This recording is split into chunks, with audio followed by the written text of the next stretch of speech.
Uncle Junior Network. Where Okay. did the inspiration come from, man? Man, it came from a lot. Where do I start? I'll start with this. All right, so I lost my father back in 2018. Um, growing up, things were what they were. Um, but when he passed, me and him, we had a great relationship. You know what I mean? We had a great relationship as adults. And he passed. And when he passed, there was no longer there's not a lot of I don't have any men in my family right now who are in their 60s. Hmm. So I'm one of the senior guys in the family. I also have three sons. And the Uncle Junior Network, I'm also an uncle. I was named after my father. So, I'm a junior. So the Uncle Junior Network kind of sort of evolved by, wanting to take, a lot of my knowledge, and just to run down a couple of things is what kind of came up with all of this was, I'm working on my master's, which is my third degree. I was previously married. As I was married for 19 years. I'm raising, I have three sons. I have two granddaughters. Like I said, military for 20 years. Couple of deployments. So I've seen a lot, and I've had a lot of different experiences, and I know that I have a lot of knowledge up here, but I know that I don't have all of it. Yeah. So what I decided to do was to get together with myself with the knowledge that I have and network with guys like you, guys like Rice, guys like the Antoine and Vic who on the show, Yeah.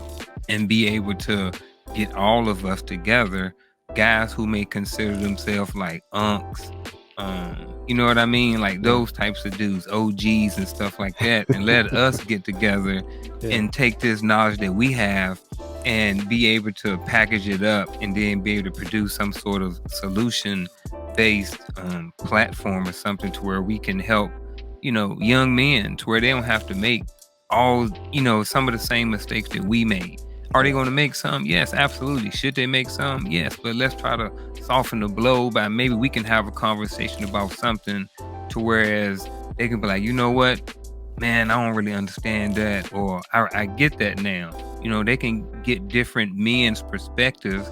All of us are in our 40s with a bunch of different life experiences, and if we all come together and be able to create dialogue to be able to help these guys out. Now, you ain't gonna necessarily get a solution at the end of the episode, but what you may come away with is a perspective from Coach Dwayne, or a perspective from Antoine, or perspective from the Uncle Junior, and you'll be able to take that along with the information you already have, be able to put something together and be able to come up with your own solution. You know what I mean? And some people gonna rock with me and some people not. Some people gonna rock with you and some people not. Yeah. You know what I mean? But they'll be able to see different types of men from different walks of life coming together. And we get rowdy sometimes, but at the end of the day, it's all in love. You know what I mean? Yeah. No one's there trying to just outdo anybody. Everybody's there to try to,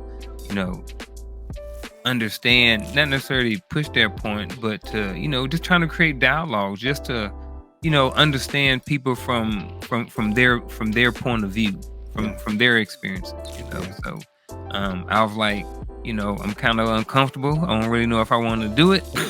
So let me go ahead and pull the trigger and jump out there and start the YouTube channel. So Yeah. here I am, man. That's I what love the it. Uncle Junior Network is all about. I love it, man. I love it. And just like you, I got all nieces, right? Beautiful nieces, 5 beautiful nieces: Shekinah, Otavia, Corinne, India, and Mackenzie. Beautiful little girls, man. I try to spend as much time with them as I possibly can because you're right. Being an uncle is a very special thing. It's Yep. almost as rewarding as being a father. And you just want to add to their lives as much as you possibly can, so they, like you said, so they don't make the same mistakes you made. Hopefully, they can learn Yeah. from some of the mistakes that we made. And one of the things that I realized is that a lot of people are looking for like a cookie cutter solution, right? You tell me what you did, and I take it and pick it up, and put the helmet on, and Yeah. it's going to work for me. I'm sorry, life doesn't work that way. Don't work like that. It don't work that Don't way. work. But here's what happens. You tell me what you did, I can take it up and put it on, and through a series of micro adjustments that I need to make, it Mm-hmm. can work. And I Yep. think a lot of times what people tend to do is we give up too soon. We don't make those necessary micro adjustments in our life so that we can continue to, progress along this journey that we call life. And you'll hear people say terms like, "Oh, that didn't work for me." Well, I wonder if it didn't work for you or whether you didn't work for it. Mm-hmm. Just something to consider.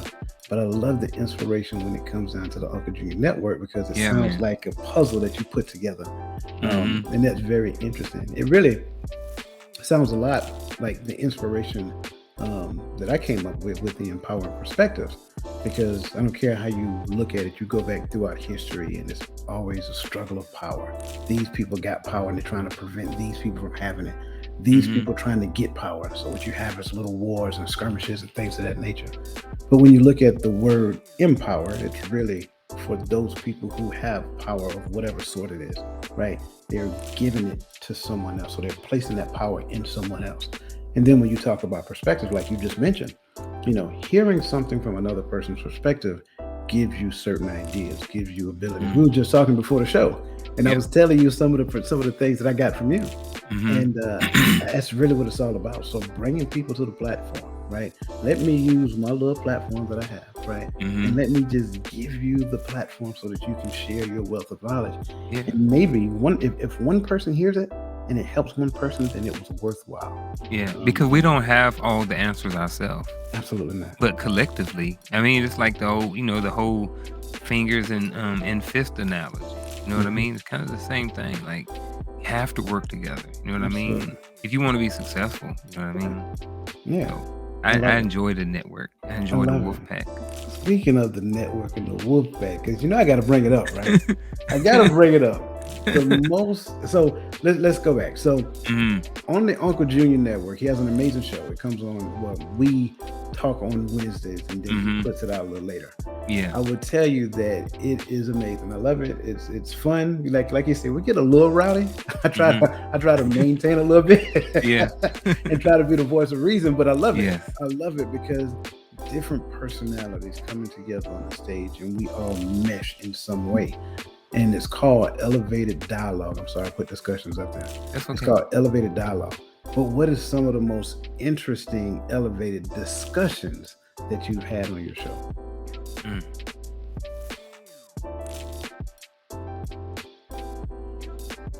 Yeah. It's a good question. I think it would start with one that came out a few weeks ago, and it talked about. I think the title was called "LL Cool J Was All Y'all Had," and it was some younger guys. They was like in their 30s or whatever, like this, and they were talking about, back in the day, all we had was LL Cool J. We didn't have no real rappers and stuff Oh like wow. that. So that was a really good one. Um, and then probably the last show, the one that you were on, that was a really good one. With the Wolf Pack, the discussion between, Antoine and his views and other people and their views on whether or not women should be allowed inside the wolf pack or were they part of the wolf pack. Yeah. And then a bunch of different guys. Well, they all had their different perspective Hmm. and viewpoint on whether or not a woman should or should not be in the wolf pack, and that got a lot of people were talking about it on the Facebook page and in the comments and stuff like Okay. that too. So that was probably the most interesting. I would say that was, to me, that was our best show to date, which means that we are growing, and that means that we are getting better. So we're still progressing right now. So I love it. yeah, but that was probably, yeah, those are two of the most interesting ones right there. I So love it. I love it. I love it. So let's talk about the people on the show, if you will. So okay, minus me and minus myself because my audience pretty much know me. okay. So let's talk about the people on the show. Kind of tell us who Mhm. they are and what they bring to the table and things of that nature. Okay, well, yeah, and speaking of networking, that's how we all met. Yeah. I actually met Antoine reached out to me, through a Facebook group that me and him were both in. Okay. And he had posted something and I had responded with a question, and he DM'd me and was like, can I text you or something like that, because, or can I call or something, because it was too long to reply or something like this. And I was like, yeah, go ahead. You know what I'm saying? So I think he called me on Facebook Messenger or whatever it's like that, and then we talked, and it was cool. And then we ended up decided to talk again. He was like, hey, I'd like to sit down and talk to you or something like that. So we met up and did like a Zoom call or something like that. And I told him what I was doing, and we answered the question and everything. He was like, man, I was thinking about doing the same thing. So I was like, hey, I'm doing this show. And we hadn't even really had a title for it yet. We were still going back and forth Yeah. with a couple of different names for the show. And that's how he jumped on. And then Vic, me and him knew each other. We met back in Iraq, Okay. probably back in 2008 or so, 2007, 2008, doing a 15-month deployment. So we met then, and Vic, he's a two-time published author. He has all the stuff going. He's been an entrepreneur for a long time. So I've been watching him and following him on Facebook and stuff. So we kind of got back connected sometime last year before last or so, during the pandemic. And we just started connecting. And he had already been doing the podcast and YouTube channel previously. Yeah. When he had talked about getting back into it, and I had talked about starting one, and everything just all came together. And I was like, well, I'm gonna go ahead and start my YouTube channel, and then we all jump on together, and then we'll create a show called whatever it is now, Elevated Dialogue. Yeah. So, and then this kind of goes back to the platform is the Unkle Jr. Network. Is I eventually wanted to be like a network, whereas you can go on there and you have different shows. So not only can you watch Elevated Dialogue, but you may be able to watch, Coach Dwayne's podcast, or you may watch this. Or I'm just saying, I know you got your own YouTube channel, but just saying something like that to where there would be other shows that you could watch on the network. So, yeah, and that's kind of sort of how I met them. So we all end up eventually getting together, and like you said, we meet on Wednesdays, and we have Elevated Dialogue, man. I love it. Now, what is it, EJ or EG? EG Jim? EJ's Jim. EJ's Jim. So is he a regular on the show, or? He's not Yeah, I'm sorry. What's that? No, go ahead. He's not a regular, but that was the second time that he was on there too. So pretty much I'm the host, and then Vic and Antoine are the co-hosts. Nice. And EJ, 'cause we haven't had that many shows, so we're still fairly new. We're only 3 months old, so I think we have about 30 videos right now. So we're still building. We're still building the platform right now. We're still in elementary school right now. We're still growing, and that's okay with me right now. So, but EJ has EJ's Gym. He has his own YouTube channel. Yeah. And me and him met a couple of years ago. We were both coaching on the same high school team. And that's how we met. And I remember one time we were talking about doing a podcast or something like that. And I was talking about, being on YouTube and stuff, but I hadn't pulled the trigger yet. I was just something I was thinking about doing. He was already on there and already doing it and everything. So when I got this, he was one of the first people I reached out to. I had been on his platform before, and he had been on my other platform, my other YouTube channel. He had been on there before. So when I started this one, I knew he had YouTube experience and everything. And, I wanted to have him because, like I said, he was one of the people I knew would be kind of comfortable being in front of people, being able to speak on camera, and also be able to bring a lot of information and his perspective to the conversation. Yeah. But Antoine comes from, he's going to Canada. He lives in California now. Vic is, from Alabama, and he lives in Texas now. And I'm from Virginia, and I live in North Carolina now. And then we've all had our different travels and experiences. And because of those experiences, it makes us way different. You know what I'm saying? So Absolutely. even with being married and having kids, and our lives are totally different. Yeah. And I think that that's good because it brings three totally different perspectives.